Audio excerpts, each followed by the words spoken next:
Imagine scrolling through your phone one morning and seeing a headline that stops you cold. Chinese AI models now power more businesses worldwide than American ones. For years, the United States was seen as the undisputed home of artificial intelligence, from the labs of Silicon Valley to the massive data centers built to train the world's most advanced systems. But headline after headline in 2026 has been telling a more complicated story. One where a country that spends a fraction of what America spends on AI research has closed a gap that experts thought would take a decade to close. Meet Sarah, a 35-year-old product manager at a mid-sized software company in Seattle. She has spent the last 6 years helping her company integrate artificial intelligence into everything from customer service to internal analytics.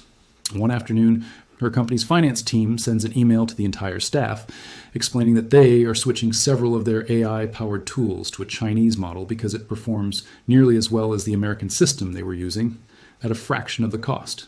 At first, Sarah assumes this is a small, isolated decision, the kind of belt-tightening that happens in any competitive industry. But over the following weeks, she starts noticing the same pattern everywhere. Clients ask her company why they aren't using the cheaper, open-source Chinese models that half of the developers they know have already switched to. A friend at a fintech startup tells her that a single complex task that used to cost $15 running on an American frontier model now costs about 50 cents running on a Chinese alternative, with barely any noticeable difference in the output. Sarah starts paying closer attention to the news, and what she finds surprises her.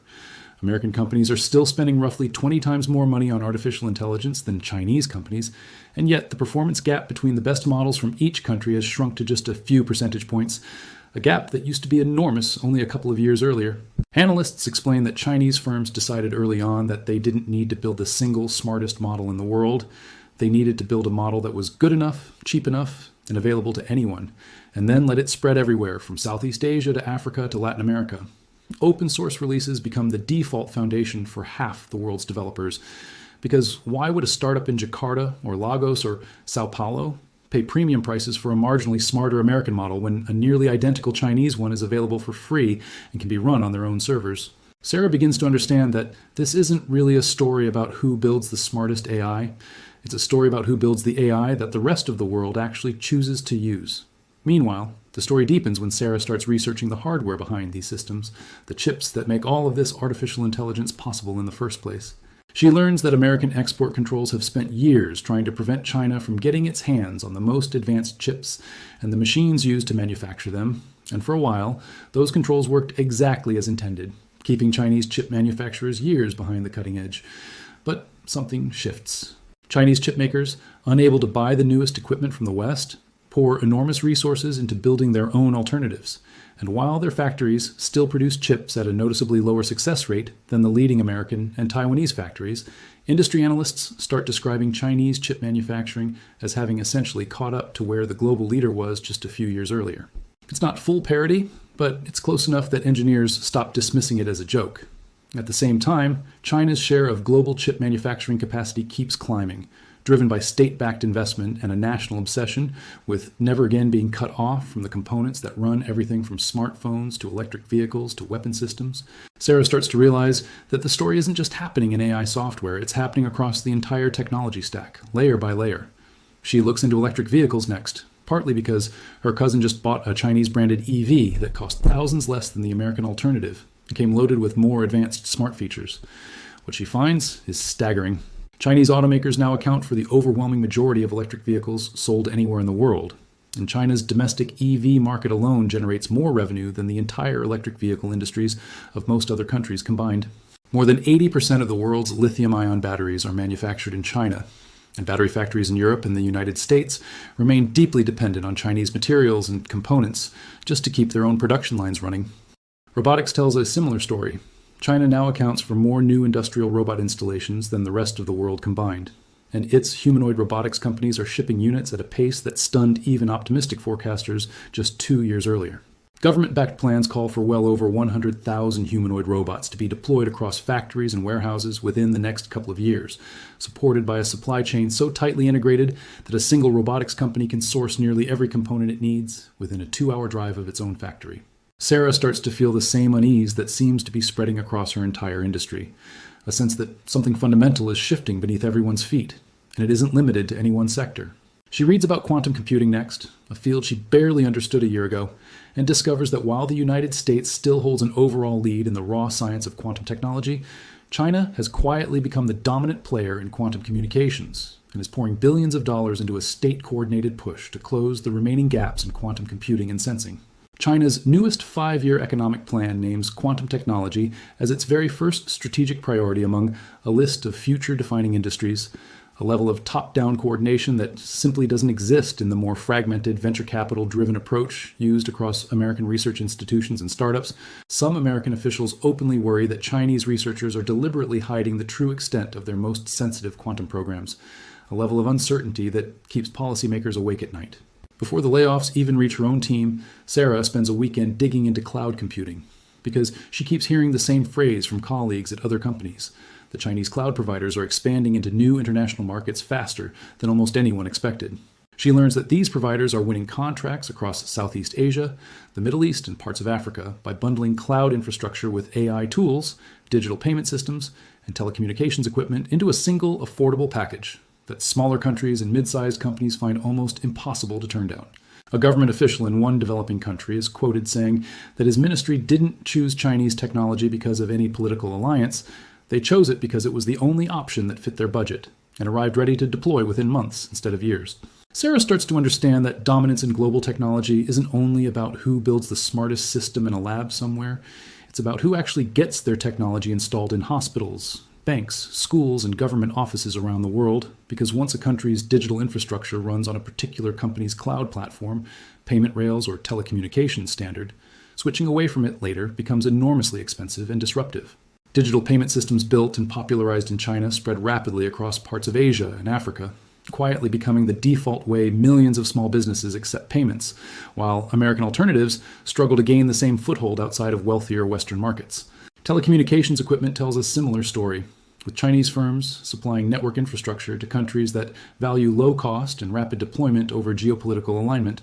Sarah realizes this pattern repeats across nearly every layer of the technology stack, from the chips at the very bottom to the cloud platforms and payment systems sitting on top, and it makes her wonder what all of this means for people like her, people who built careers around the assumption that American technology companies would always be the ones setting the pace for the rest of the world.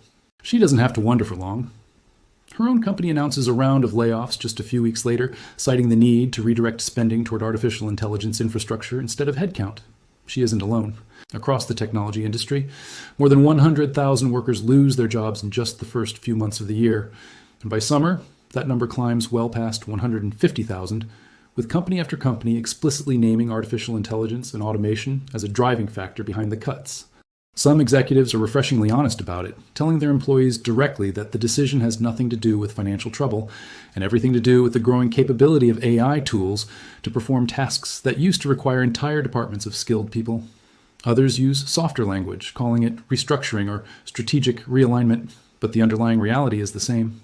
Tech hubs that once seemed immune to this kind of disruption, cities built entirely around the promise of endless technology jobs, start to feel the strain as thousands of workers in the same metro areas lose their positions within the same few months. Analysts studying the data notice something else troubling, that many of the companies announcing these cuts are simultaneously reporting record profits and pouring unprecedented amounts of money into AI infrastructure, which raises uncomfortable questions about who actually benefits when productivity rises but paychecks disappear.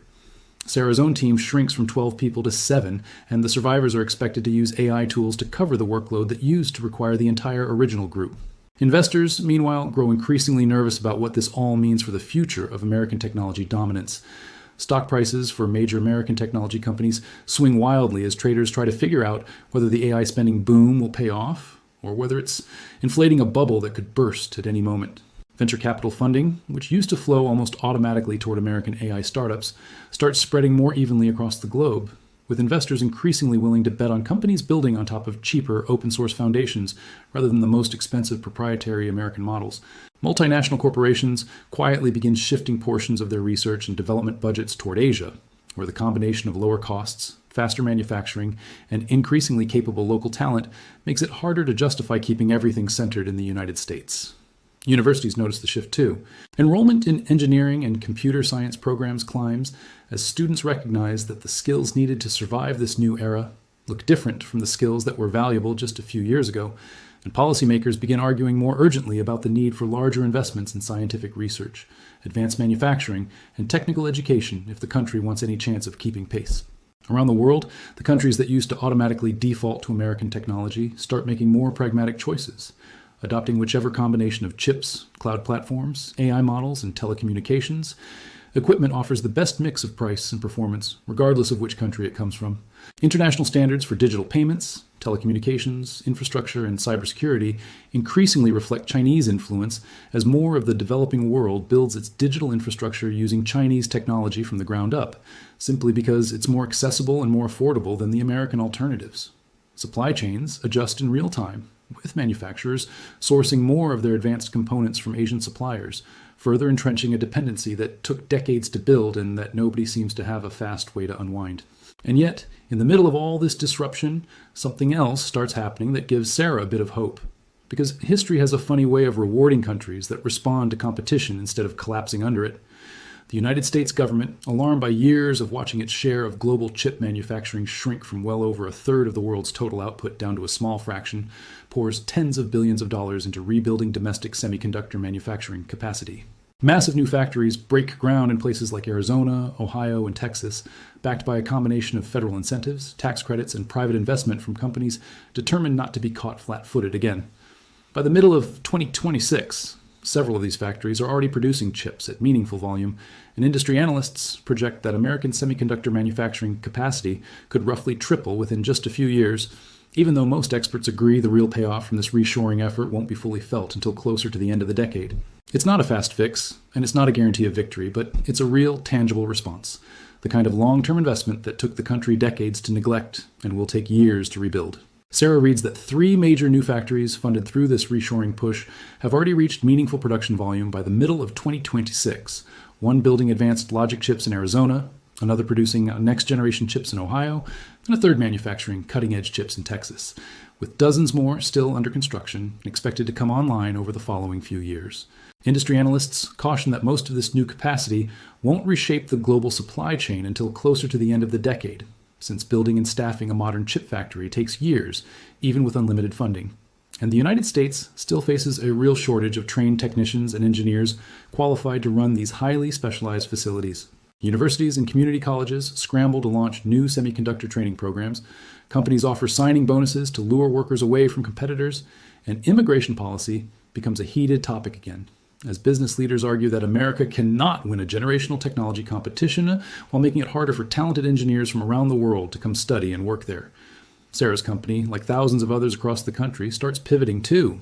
Instead of simply trying to out-compete with cheaper Chinese AI models on price, American firms increasingly focus on the areas where they still hold a clear advantage. The most demanding, high-stakes applications where absolute performance matters more than cost. Places like advanced scientific research, complex software engineering, drug discovery, and specialized enterprise systems, where the difference between a good model and the best model in the world genuinely matters.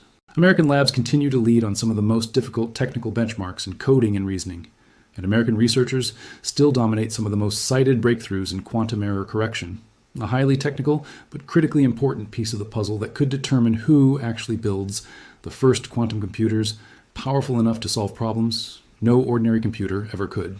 Space exploration keeps advancing too, with American companies pushing forward on reusable rockets, satellite constellations, and ambitious plans for further exploration that remain unmatched anywhere else in the world. Biotechnology, clean energy research, and advanced robotics all become renewed areas of national focus, as government officials and private investors alike start talking less about simply staying ahead of China across every single category, and more about identifying the specific technologies where American innovation can create advantages that are difficult for anyone else to replicate quickly. Sarah watches several of her former coworkers navigate this same uncertain moment in very different ways. One colleague, a data scientist who spent years fine-tuning proprietary American models, spends months feeling bitter about being pushed out of a job by technology that seemed to be improving faster than anyone could keep up with, before eventually taking a role at a healthcare company applying AI to medical diagnostics, a field where regulatory requirements and the sheer sensitivity of the data mean American systems still hold a meaningful trust advantage over cheaper overseas alternatives. Another former teammate leaves the tech industry altogether, retraining as an electrician after reading that demand for skilled trades tied to building new data centers and factories is climbing faster than almost any other job category in the country. A third starts freelancing, using the same cheap, powerful AI tools that displaced so many of her former colleagues to build small software products for clients who could never have afforded custom development a few years earlier, discovering that the same technology reshaping the industry from the top down is also lowering the barrier to entry for anyone willing to learn how to use it well. Sarah eventually finds a new role, not at her old company, but at a smaller robotics startup building automated systems for American manufacturing facilities, companies desperate to reduce their dependence on overseas supply chains and willing to pay well for domestic engineering talent who understand both the hardware and the AI systems that control it. Her new job doesn't feel like a step backward. It feels like stepping into an entirely different chapter of the same industry, one being rewritten in real time by the same competitive pressure that once felt so threatening. She starts to realize something that the headlines rarely capture, which is that technological leadership has never actually been permanent for any single country throughout history, no matter how dominant that country appeared to be at its peak. The nations that once dominated shipbuilding, textiles, steel production, and automobile manufacturing all eventually saw their advantages challenged by rising competitors who were hungrier, more efficient, or simply more willing to invest relentlessly in the future. What separated the countries that recovered from the ones that declined permanently wasn't luck. It was whether they responded to the challenge with renewed investment in education, research, and entrepreneurship, or whether they assumed their past dominance would simply protect them forever. Sarah starts to see the current moment less as a story about America losing and China winning, and more as a story about global technology becoming genuinely multipolar for the first time in decades, with different countries excelling in different corners of an increasingly complex technological landscape. The United States still holds enormous advantages that don't disappear overnight, including some of the best research universities in the world, a startup culture that continues to attract ambitious entrepreneurs from every corner of the globe, deep and liquid capital markets willing to fund extraordinarily risky long-term bets, and a legal and intellectual property system that, for all its flaws, still incentivizes original invention in ways that few other countries have managed to replicate. China, meanwhile, brings its own undeniable strengths to the table, including a manufacturing base unmatched anywhere on Earth, the ability to coordinate massive long-term national investments without the political gridlock that often slows decision-making in more decentralized democracies, and a rapidly growing pool of engineering talent graduating from its universities every single year. Neither country holds every advantage, and neither is guaranteed permanent victory, which is exactly the point that Sarah eventually comes to understand as she settles into her new job and watches the technology landscape around her keep shifting month after month. She also starts noticing that the story she originally thought was only about two countries is actually much bigger than that, because nearly every other major economy on Earth is scrambling to position itself somewhere in this new landscape, instead of simply picking a side and waiting to see who wins. South Korea pours enormous resources into its own chip and AI programs, leveraging its existing strength in memory chip manufacturing to carve out a role that neither the United States nor China can easily replace. Japan commits billions toward rebuilding its own semiconductor industry after decades of decline, partnering with foreign chip makers to build new domestic factories while investing heavily in next-generation manufacturing techniques. The European Union announces its own version of a CHIPS Act, offering subsidies to attract manufacturing investment, even as European leaders openly worry that their continent risks becoming a customer rather than a producer in this new technological order. India, meanwhile, positions itself as an increasingly attractive alternative for companies looking to diversify their supply chains away from total dependence on either the United States or China, leveraging its huge population of engineering graduates and its growing manufacturing base to court investment from chip makers and electronics companies alike. Sarah realizes that this global scramble for position, this refusal by dozens of countries to simply accept a future dictated entirely by Washington or Beijing, might actually be the most important part of the entire story, because it suggests that the future of technology isn't going to be a simple two-country competition at all. It's going to be a genuinely global contest with multiple centers of innovation, each bringing different strengths, different priorities, and different visions for how these powerful new technologies should be built and used. If the United States genuinely lost its position as the unquestioned leader in global technology, the consequences would be real and would touch millions of lives, from slower growth in certain industries to increased competition for high-value jobs to a gradual loss of influence over the technical standards that shape how digital systems talk to each other around the world.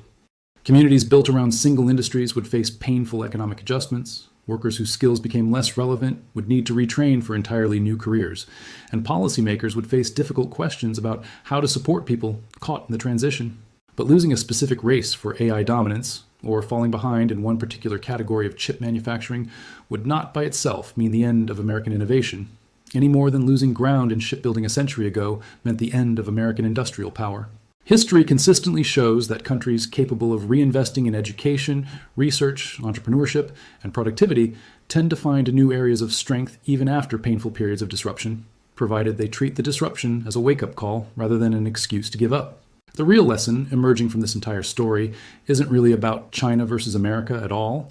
It's about the fact that technological leadership has to be earned again and again, generation after generation, through continuous investment and continuous willingness to adapt, rather than being something any country can simply inherit and hold on to forever because of what it built decades earlier. Sarah thinks about this a lot now, especially on days when she's testing new robotic systems at her startup. Systems built using a mix of American-designed sensors, algorithms trained partly on open-source models that originated overseas, and manufacturing techniques refined by watching what competitors on the other side of the world have been doing successfully. The lines between which country invented what have become increasingly blurry, and in some strange way, that blurriness might be exactly what innovation looks like in an era where ideas, talent, and capital move faster across borders than at any point in human history. The countries and companies that thrive going forward probably won't be the ones that cling most tightly to old assumptions about permanent dominance. They'll be the ones willing to learn from every corner of the world, invest relentlessly in their people, and treat every new competitor not as a threat to be feared, but as a signal that it's time to move faster and think more creatively than ever before. At her new job, Sarah finds herself working alongside an engineer who spent 2 years at a factory in Shenzhen before moving back to the United States. And their conversations end up teaching her more about this entire competition than any article ever could. He tells her that the speed he saw in Chinese manufacturing wasn't magic. It was the product of an entire ecosystem built around fast iteration, where a factory could prototype a new component, test it, and mass produce it within weeks, because every supplier they needed sat within a short drive, something almost no American manufacturing hub can currently match outside of a handful of specialized clusters. But he also tells her that American engineering culture still produces a kind of original first principles, thinking that he rarely saw matched anywhere else, an eagerness to question basic assumptions and try something nobody else has attempted, even if it takes years longer to pay off. Sarah starts to see her own robotics startup as an attempt to combine both instincts, borrowing the discipline around speed and cost that made Chinese manufacturing so formidable, while holding on to the kind of ambitious, unproven research bets that historically produced America's biggest technological leaps. Some weeks feel like real progress, when a new prototype works better than expected, or a client signs a contract specifically because the system was built and supported entirely within the country.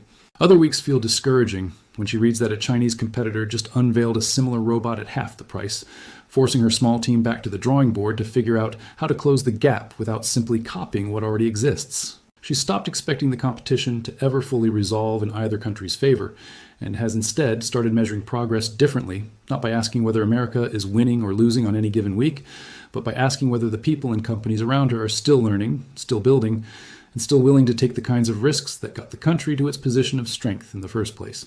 Sarah closes her laptop most nights now, feeling less anxious than she did during those first few unsettling months. Not because the competition has eased up, it hasn't. If anything, it keeps intensifying every single quarter. But because she's come to understand that periods of intense competition have historically been the exact moments when the most meaningful breakthroughs happen, when complacent industries get shaken awake and forced to justify their existence again. The technology race between the United States and China isn't going to be settled by any single headline, any single product launch, or any single earnings report. It's going to be settled slowly, over years and decades, by which countries keep building the next generation of scientists, engineers, and entrepreneurs willing to solve problems nobody has solved before. And whatever the final outcome looks like, one thing seems certain based on everything Sarah has learned over the past year watching this story unfold in real time. The future is not going to belong to whichever nation simply held the lead yesterday. It's going to belong to whichever nations, companies, and individuals keep showing up today, ready to learn, ready to adapt, and ready to build something better than what came before. Because in technology, just like in every major industry throughout history, the moment you stop innovating is the exact moment someone else starts catching up. And the race, as uncomfortable as it feels while you're living through it, has always been the thing that pushes humanity forward fastest.